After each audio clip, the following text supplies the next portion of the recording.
We're here, the Bushcraft Show 2025. I've been excited about this all year, since the last one, since I left. It's always sad to leave. I'm here with Greg again. Hi! We've been here a couple of times now. It's your second Bushcraft Show, this, isn't it? What's it for you now?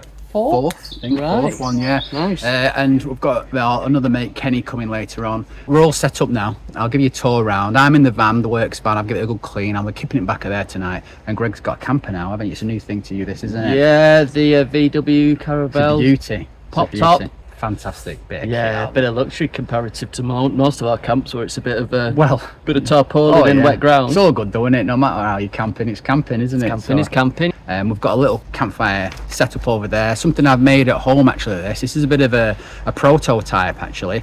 But yeah, it's not had a proper good roasting yet, so it'll be a bit of an experiment. Needs a roasting. It does, yeah, it wants a good going out and get the temperature right up there. We've got a camp kitchen now as well. Brought some timber, knocked this together, but I always like to build something, you know, I like making things. So we knocked up a bit of a camp kitchen, which is it's bushcrafty. It's bushcrafty. It's bushcrafty. Yeah, for sure. Yeah, very excited to be here and glad you can join us, and welcome to our Bushcraft Show 2025.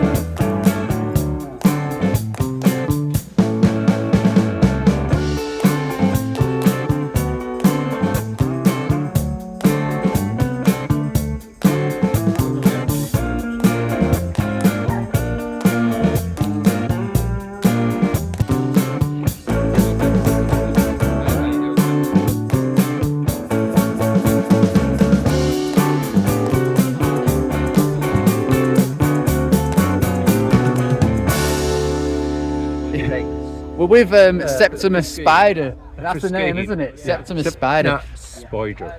With a Y, not an I. And, What's the ABV on there? What? we're sampling. What is it? It's about up to 12. What are we sampling? Here's some black cherry mead. And this is what you brew yourself? Yes.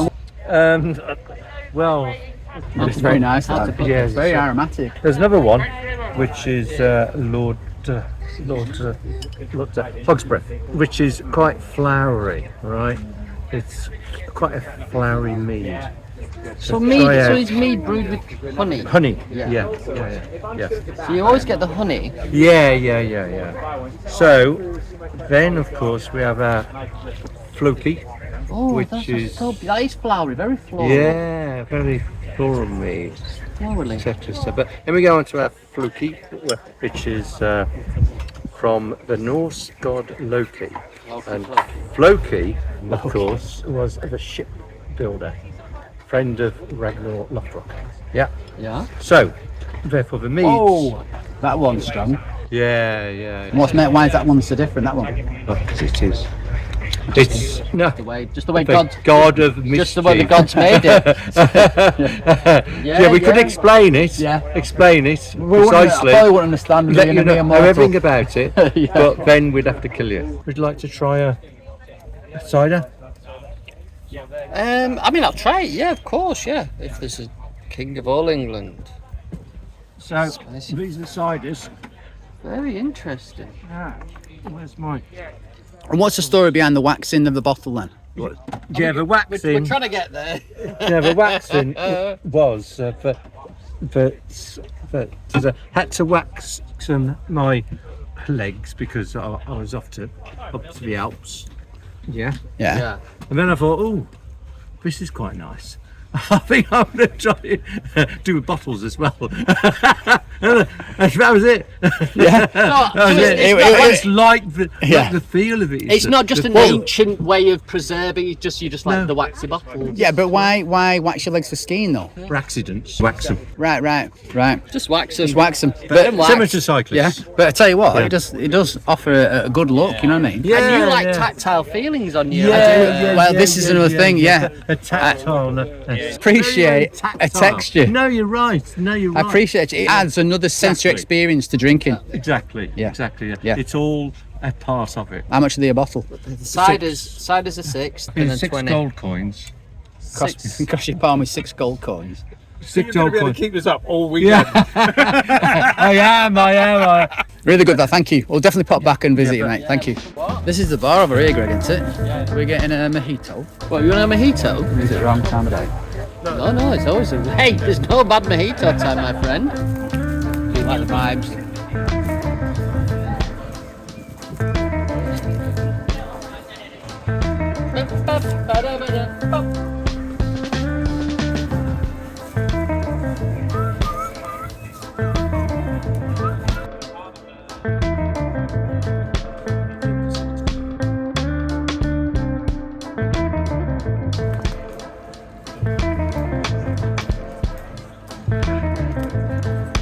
You happy? I'm happy now.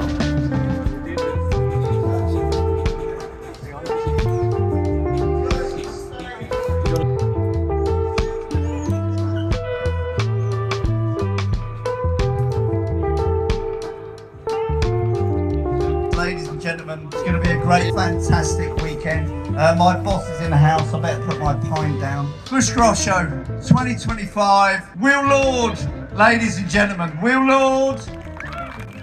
How I started it last time, and I wish to do the same again now, because it marks a point in history, and anyone that does know me knows that I'm about history. Thank you very much, Justin. Cheers. So, first of all, I just want to toast all of you that are here today together and say welcome back to the Bushcraft Show, just as it would have been if we arrived at Stonehenge 3,500 years ago. You made the effort to come here, you are here, you're here together, and we're going to be together all weekend and have a really great time. So boys and girls, ladies and gentlemen, cheers. Cheers. Cheers to good health, that tastes good. I am with Tim from Rough Timber. I've met him a few times. He's been a gentleman every time. I was asking him some questions about his gear and his stoves the other day, and he was telling me some stuff that I thought was interesting about the time he puts into them and what he has to do with his actual hands after they've been made. My question started with the reflector oven, why it's got this brush on it. It basically was to deburr. Obviously, when it comes off a laser cutter, I've got to deburr it because it's got sharp edges on it. Yeah. So I've got like flat wheels and stuff. It gives it a good aesthetics. I have to do that by hand. I mean, that's how it comes off the laser cutter, so you can see the difference. Yeah, it's brushed in one direction. Yeah. And it's quite glossy as well. And I prefer it like that. And that's the edge you're talking about. It's got a burr on it. Exactly. That's how it flat packs down. There is some your actual elbow grease goes into this. There is, isn't yeah. there? Yeah. And is that the same for all your grills over here as well? Absolutely, yeah. We have to deburr all of them. So It's all giving that same brush effect, you know. So he's checked everyone over with his own eye and hands. Yeah, exactly. You can use it as a twig stove, and also, you can use it with a Trangia burner, Descattis burner, and the old Swedish military burner as well. And it's called a Cardinal Spirit stove. These are the trivets that hold on the billy can on its side. So I've actually designed it with a radius to accept any billy can. Yeah. The Swedish mesh kit fits as well. Yeah. Obviously, I designed these little trays as well, so you can use them as an oven. And also, there's a coal tray that I've designed that just slips in the bail arm slot there. So if you're cooking it as an oven, you've got heat from the top and the bottom. Because when you're cooking, you need that bail arm to be moved over so you can check your food. Yeah. Which this design actually allows you to move that out of the way. Sure. Put your lid on, and obviously if you ain't got your metal clips, it falls off. Yeah. So if you just put a fish mouth spreader in, it holds the lid on. That's great. This is an added option as well with a wax canvas pouch from David Fryers. Yeah. So you can put your Cardinal stove in there. That's great. Thanks for that, Tim. Thank you, no problem. mate. We've just come back from around the event area. We've had a good look around at some of the shops. They're not all open yet, but it's only Friday, so we've just had a look at the ones that are just set up already. We've had a bit of a look at Will Lord's talk as well. Everyone's in a mood. It's all looking great. The weather's been good to us as well, so we're enjoying it. But yeah, we've just come back to have a bit of food now. So we're just going to cook some steak. We're just going to prep the fire, cut up some kindling and got it all going, and Greg's just unwrapped all the steaks and they're ready to put on. We have had a few beers, admittedly. I've had a lot. And so we need some sustenance now to push us through to the next leg of the Protein. It's a lot of meat. We've actually got 3 steaks, because one's for Kenny, but he's not going to make it tonight, I don't think. So we're going to sort it out. You know, we can't let it go to waste, can we?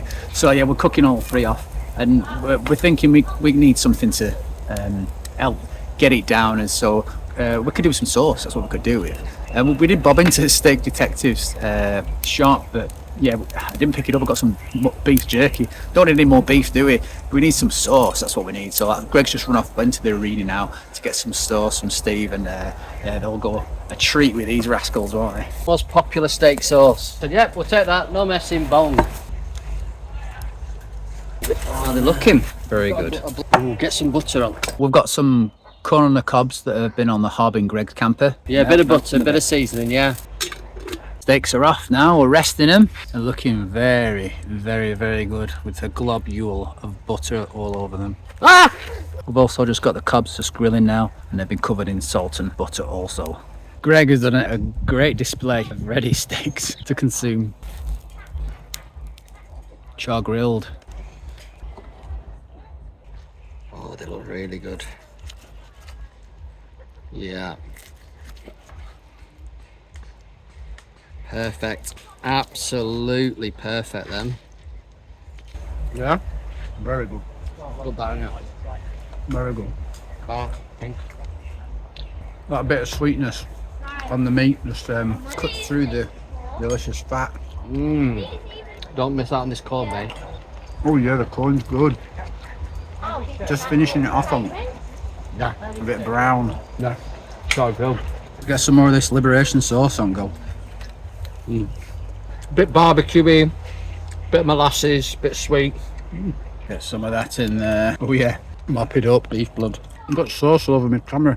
It's not responding. Oh, that was absolutely delicious. I enjoyed that. But yeah, we have wrapped some up for Kenny, so whenever he arrives, probably tomorrow, he can have a nibble on that, can't he? Oh, he's filming again, is he? Well, you're not filming, are you? We're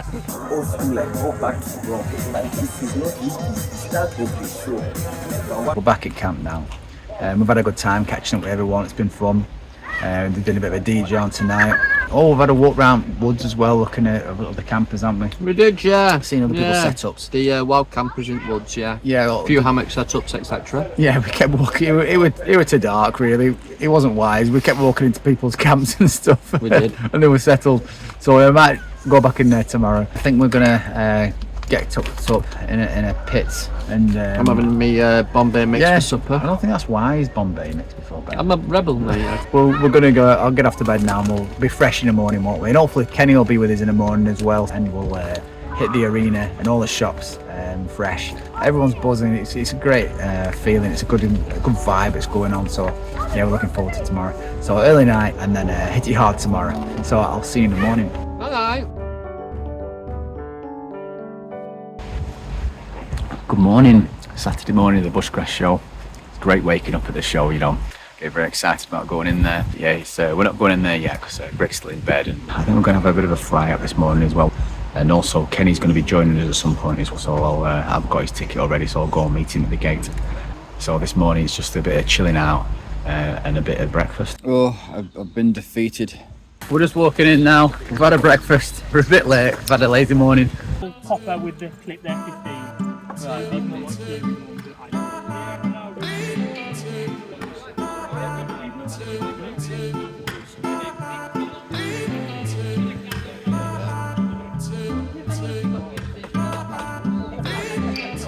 Alright, those are the tinder pouches.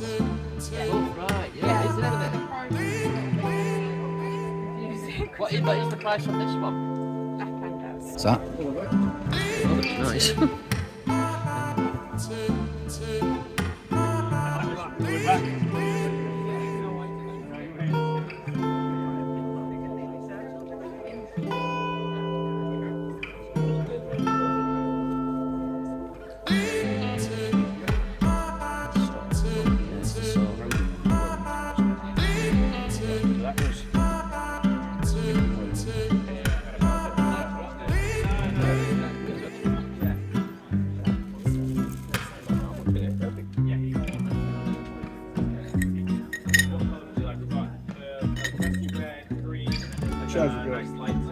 comfy. Yeah, it was actually, surprisingly. And just thinking like the roll-up one, it's good for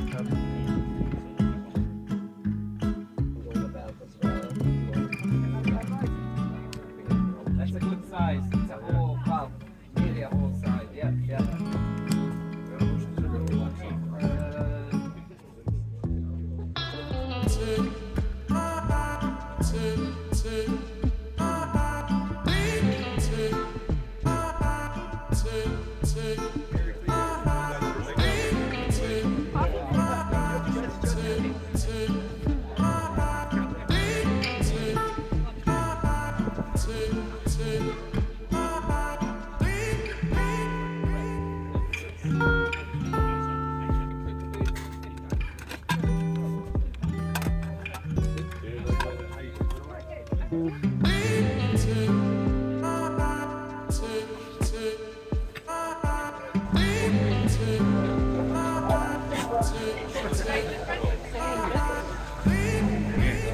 I do archery, so I've made products. I'm sort of falling into the trap of making products that I want, but at the same time, bushcraft. A lot of the bushcrafters are into archery. So Oh yeah, yeah. these- Well, if you do the thing that you're actually making the thing for, you're more well educated what you need, aren't you? Yeah. So these quivers are pocket quivers. They're designed to sit in the back pocket of your combats or All right, yeah, yeah. cargo trousers. So they also have a belt loop on. So if you're not wearing appropriate trousers, you can see how the arrows sit there when wearing it on the belt loop. Yeah. And this one has a pouch on it, but there's a divide there, so it will still sit. Ah, right with you. So there's no clipping in it, just slides in. Yep. So it slides right there, or you Yeah. can wear it on your belt. You've got your arrows. You've got your pouch accessible there. Your arrows accessible here. Yeah. But the pouch has been sized so that it will fit an A6 notebook in. Right. So, because a notebook is something you want to have in competitions, you need to keep score. Ah, right. Yeah. But yeah, I bet that weight helps to the whole locating it in your pocket as well, doesn't it? yeah. Bit of counterweight. Cool.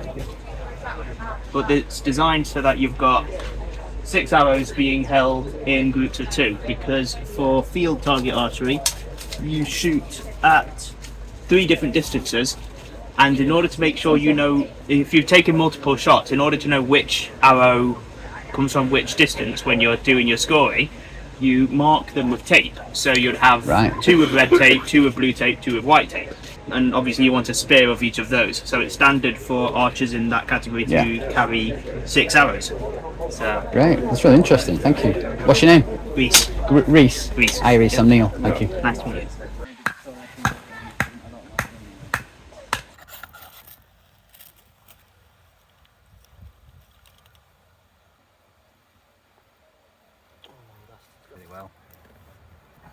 Come back for dinner. We're just getting a brew on. We've got Chef Greg in the outdoor kitchen preparing. What are we having, Greg? Campfire chili.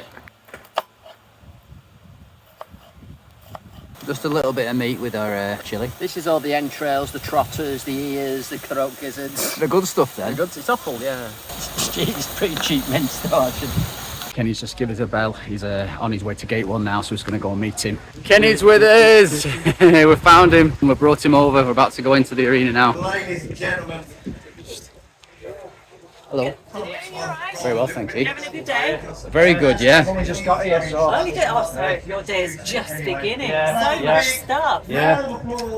Is there anything in particular you're interested in, or are you just? Well, it's everything, isn't it? It's just how much. I want one of those. How many pockets have I got? Yeah.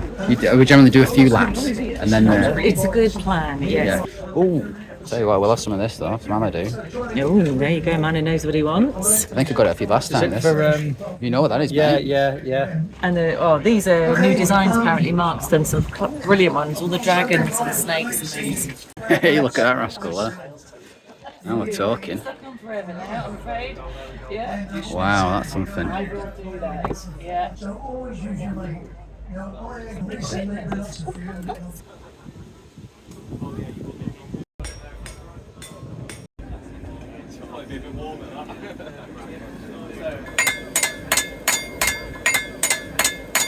Blacksmith bit. Joe, we'll straighten that out in a minute.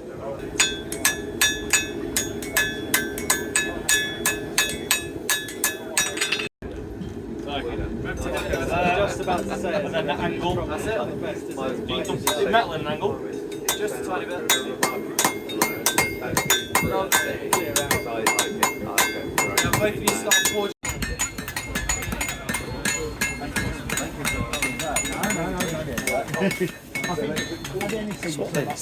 Put the fire in there. Yeah, they're a little like turbo stove or something. Nice and weighty, aren't they? Oh yeah, with the. What is it, about 3 kilograms, 2 kilograms? Yeah.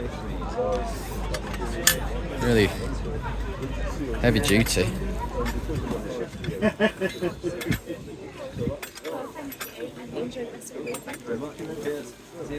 Been making rocket stoves for about 10 years, right? Basically, since I found out about them. What's inside the lining of the? So inside the shell, so between the shell and the stainless steel is ceramic matting. Right. 26mm thick Vitecast ceramic mat.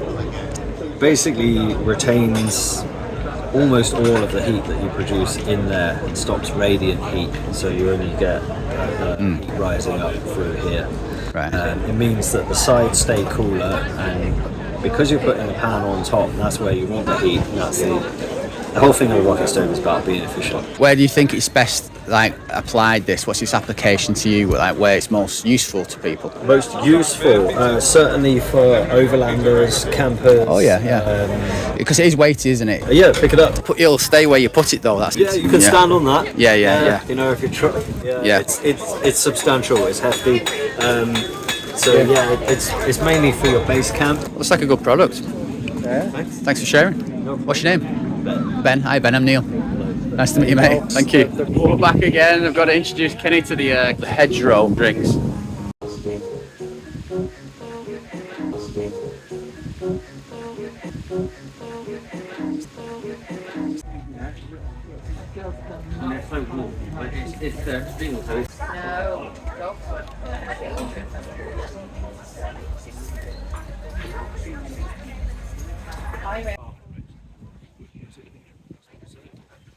I'm Francis. Hi Francis, I'm Neil. To meet you, Nice man. to meet you. It's one of my sort of larger knives that I do. It's called the Njord 105. But this one's some rather pretty stabilised mango wood on that one. With some nice green liners. Yeah, it feels great in the hand, that. Thanks, man. Pretty excited about these folding knives, particularly this rather fancy reindeer antler handled damask steel blade. Friction folding, so it's legal UK carry, and that's a 3-inch blade, is it? It's just under. Keep it well under, and then there's no sort of no sort of niggle. Yeah, and you hold it like that, basically, and off you pop.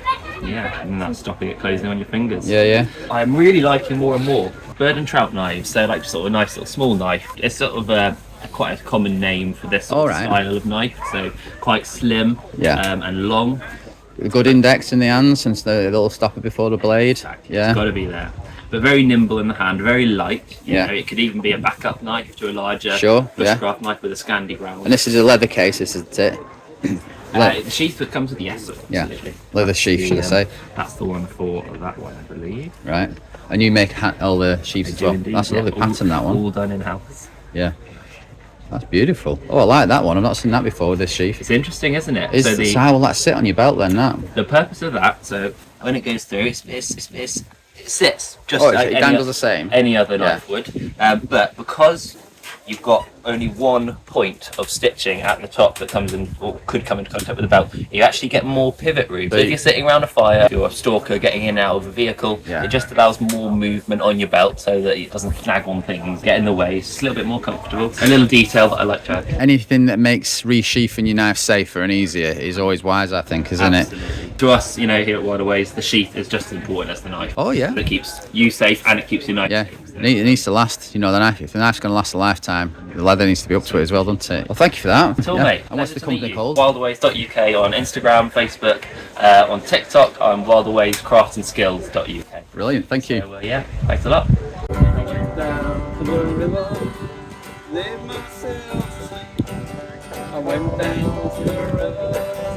laid myself asleep.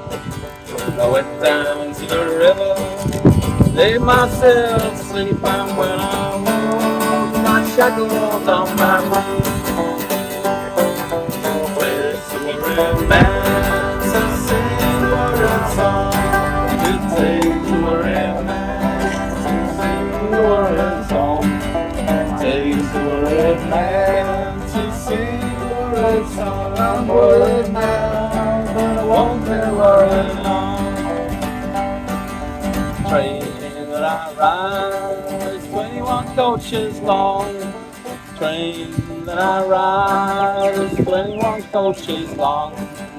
Train that I ride is 21 coaches long. The one I love is on that train and gone. It takes a worried man to sing a worried song. It takes a worried man to sing a worried song.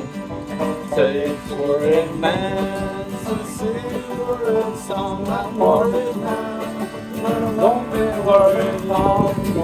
Make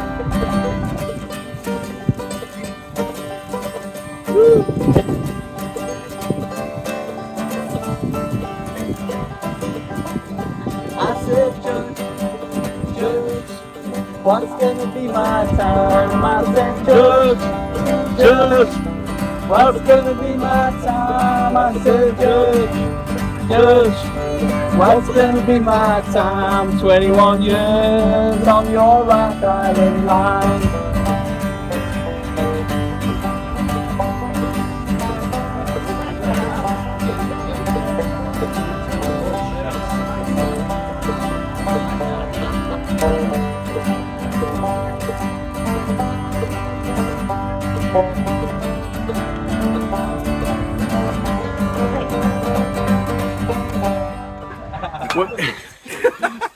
We've just come back now. We've been at arena all day. It's been great. It's Saturday still, and we've been in the arena. We've been chatting to all the vendors and all the people who are skill sharing and showing us all the gear that they've made or they know a lot about. And they've all been very welcoming and very patient with me sticking a camera in their face and sharing what they know.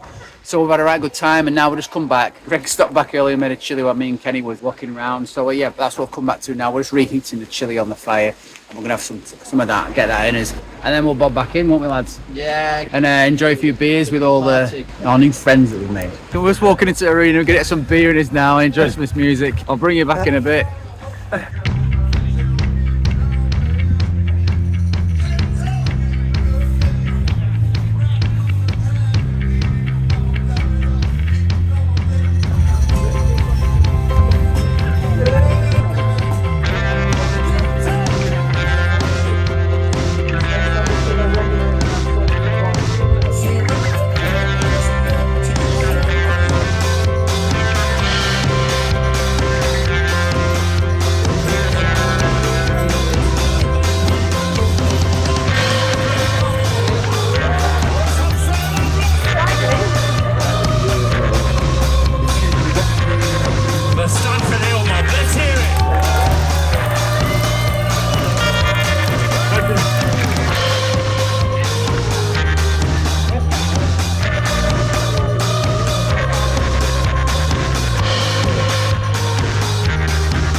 Morning, Sunday morning.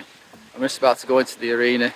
We had a nice breakfast, some sausage and egg, and yeah, we didn't stop out too late last night, but it was a good do. Yeah, watching the music and stuff, enjoyed it. But yeah, let's see what else we can buy today.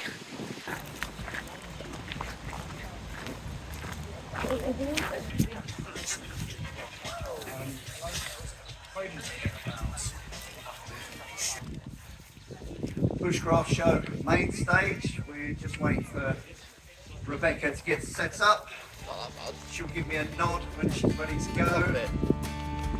Couple of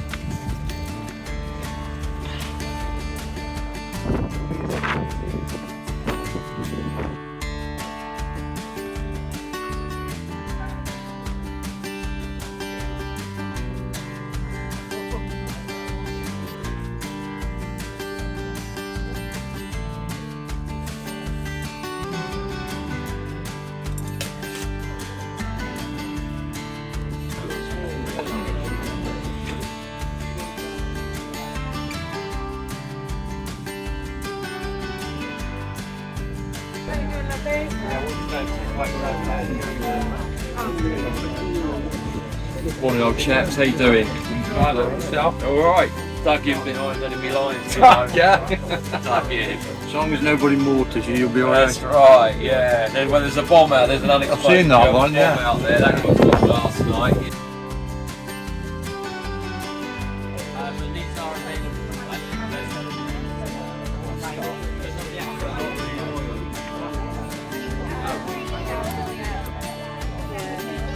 On roll anyway. On roll and hollow. Bellows is an underrated tool around camp. Yeah. What's your name, by the way? Joshua. Hi, Joshua. I'm Neil. Nice to meet you, mate. Yeah. It's Luke. Neil. Yeah. Luke. Hi, Nice Luke. to meet Thank you. Yeah. Pleasure, bud. And this is Luke's creation, is it? Yeah, that's me. Luke, Yeah. Luke runs a little business called Kydex Outpost where he does like custom Kydex work, Right.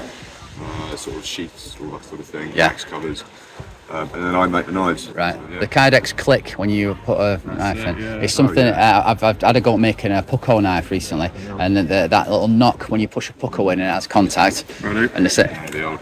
Yeah. It's a good sound. It's a good sound. So that is stabilised box elder bow. Stabilised. That's what it is. Fellside timber. And when you say stabilised, I believe you soak it in something. So it goes into a vacuum chamber. Yeah. And they draw all the moisture. Well, they draw all the moisture out of it, and then it goes to a vacuum pressure chamber, and it's impregnated with resin. So if you think how wood has all these pores, Yeah.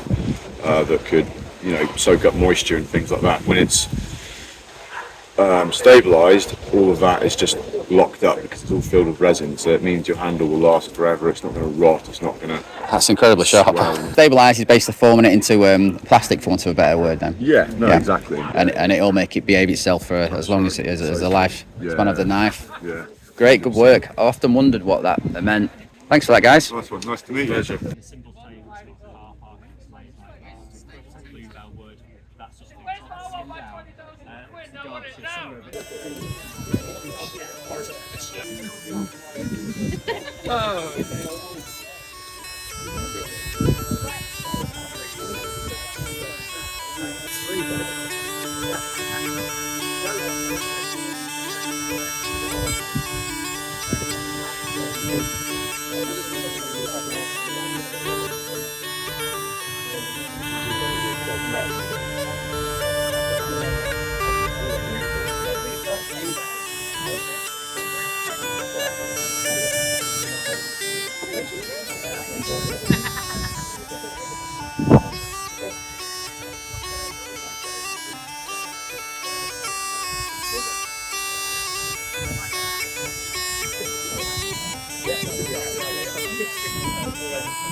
It's an 18th century German duty. Is it? Yep. It looks well. I don't know much what bagpipes look like, but I've never heard of such a thing. Could you play the bagpipes? Is it the same principle? Well, this is a bagpipe. Do Oh. you mean could I play the Scottish Highland pipe? Probably, but I never did. Right, I'm an right. English bagpiper, you know. Right. Everyone thinks that that's the only bagpipe in the world. Yeah. There are hundreds of different kinds of bagpipes in this world. Right. You know, there are hundreds in Europe. There are loads of bagpiping traditions in Europe. Yeah. And the Scottish Highland pipe is the one that's most familiar to most people. But it is actually a very unusual, Right. very loud, very high pressure, Yeah. military marching instrument. Yeah. You Is know. that more diverse than that? Is it? Yeah, it's hugely diverse. I mean, most Well, one of my friends who kind of taught me a bit. He said, you know, like, you need to remember that this is an instrument primarily, traditionally, originally used for dance music. Right. So then, and then one of the other guys who I studied with a little bit, he looked at me very intensely and he said, "What kind of tunes do you want to play?" And I hadn't even thought about that. So I said, "Oh, I'm English folk dance, I think." And then he showed me this book. This is great big fat book compiled by a man called Raven, and it's got hundreds and hundreds and hundreds of English folk dances in it, go back hundreds of years. So then the plan was learn a few of these. Also, this is a 1-octave instrument. Right. I couldn't play most of those Irish jigs and reels. Yeah. Because they go way up and down, and you know, like, because they want to show what great players they are and all that. But in fact, an awful lot of English folk dances are actually what they call 9-note tunes that will fit on this instrument. Right. So then set about learning them basically, you know, like Cool. what caught my eye, or if I heard a tune. Yeah. And then sometimes you actually learn a tune from a person. I'm not such a great musician, I can listen to a tune and then play it, enjoying it. I've seen very your storytelling though, you're very captivating. So it's all part of the parcel, I guess. Oh well, isn't it? I'm a professional. I think my art is a rhetoric. Yeah. You know. How did you get into this? Well, round about the time I started out as a performance poet, I was working in the Natural History Museum in Kensington, London, with visiting children. Hello there! Storytelling is at 1:15 this afternoon in the kids zone. Free to everybody, please come. And then I developed this storytelling and being the Green Man while I worked there, basically. And that's quite a high profile place. I got in the papers a little bit, and then people started coming and say, "Will you come to my school and do that? Will you come to my event and do that?" So then I started doing it, basically, and then the rest is history. 34 years this July. Wow. Yeah, around the words of Bushcraft Show and stuff, it's great to see your face on there, do you know what I mean? Well, okay, I'm not a hugely, completely competent bushcraft practitioner at all, but I'm very happy coming to this show. I love the show. I love the ethos and the atmosphere of the show, and which has evolved over the years. Sure. Yeah. Well done, the Woods. I'm Neil. Pleased to meet you, mate. Neil, nice to see you, Neil. Yeah.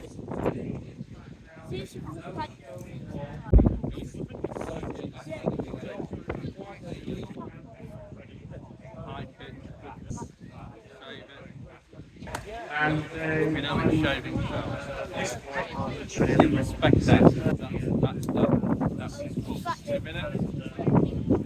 This is a wetling's head on this one. Why is it called? Is that just the shape? That's pattern? the brand. Yeah. Brand is wetlings, made in Sweden.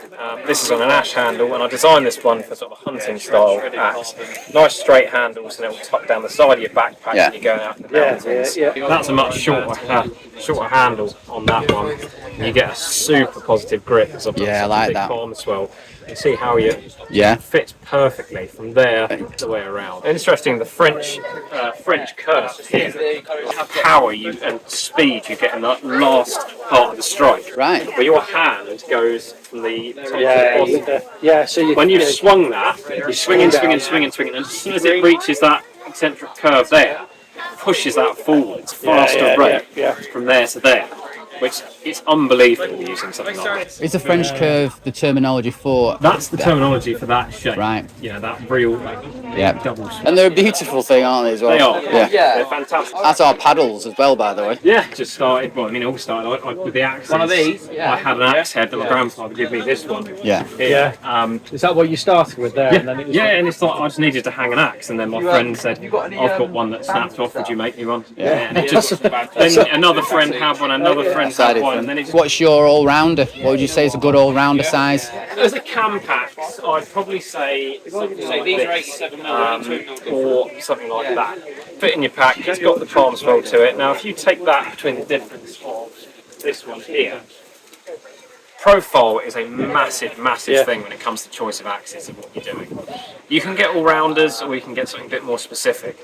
That one, because it lends itself, it's a much more chunkier taper to it, so that's better for splitting, but won't be as good for the finer carving and chopping.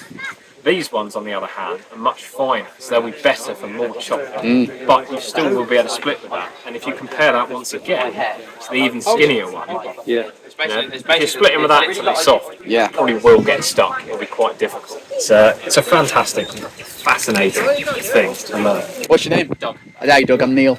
Nice to meet you. Yeah. There you go. Thanks for sharing, mate. Pleasure. Yeah. Talking about our purchases, and Kenny's just showing us what he's got. What did you get today, Kenny? Sharpening kit, basically, for the stone vise. Oh yeah, the water stone kit with the two grades. And Greg made a big purchase. We got footage of that yesterday, chatting to the team there. They were brilliant. They were dead good. 145. Yeah. I'm going to take it. Ace. Go on. Yeah, he showed us a load, didn't he? We're dead good, and I was going to go for a splitting axe, but then he said... Find them, I mean, yeah, and also, MB. Apparently, someone was saying if you go on the Grunsford website, this is the initials of the person who forged your head and sharpened it. MB. So it has all the makers, so you'll see a picture of them. Yeah, it's good, isn't it? So Greg spent up, Kenny spent a bit, and I got myself my Land Rover chair, and I just picked up this sheepskin, and I got Spider's mead, and I picked up this for my daughter, little leather kind of case things. She'll like that. It's 2:10 on the Sunday. I think we are all leaving today. Greg's just starting to get ready to pack up his gear now. But I'm just about to go into the arena, just have a bit more of a nosy round. Greg's off now. It's been a great one, mate. Thanks for coming, enjoying this. It's been great.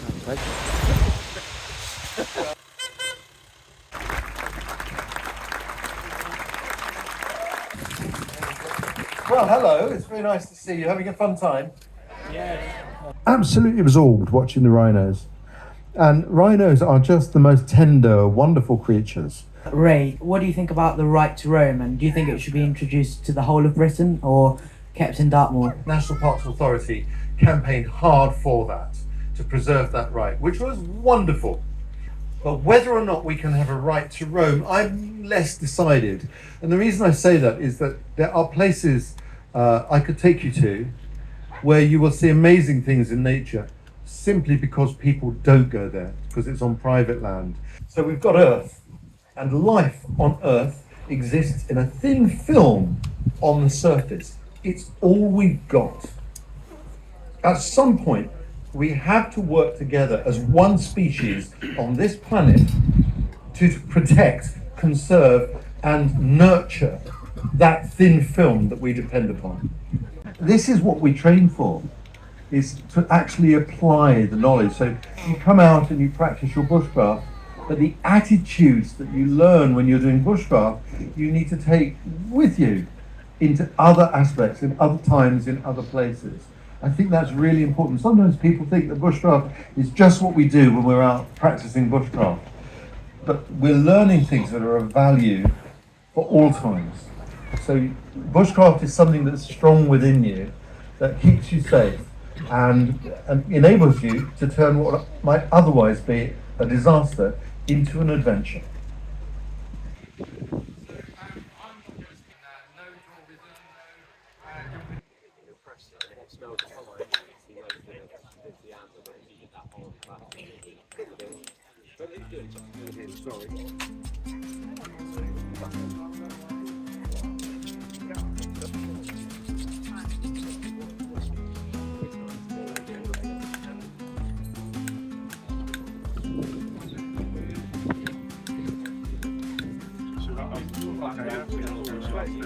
That's so annoying and break at the last.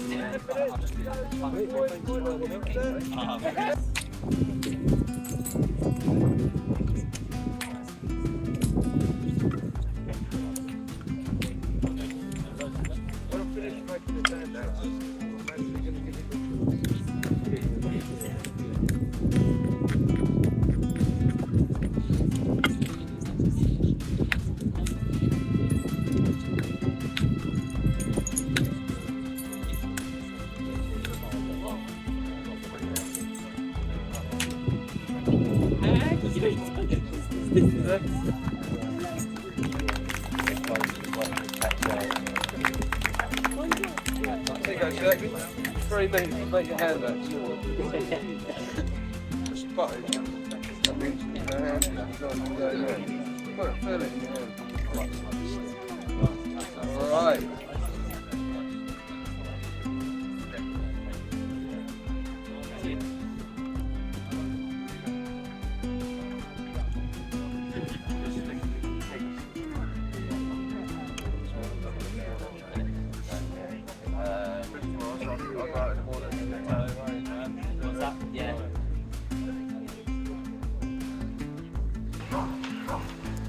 that's it. That's the end of my Bushcraft Show 2025. I've had a great time, as I always do. I've done a few now, so it was great to share it with my friends as well. It's Kenny's first Bushcraft Show, and it's mine and Greg's second one together, so it's something we really enjoy doing together and hope to do again each year. But yeah, what a show. Really enjoyed the shops, and the vendors being really kind with their time and sharing their information, and we enjoyed Ray's talk earlier. So yeah, that was a nice end to the show as well. So yeah, but it's time to say goodbye. So I hope you enjoyed it, but I'll see you next time. Bye for now.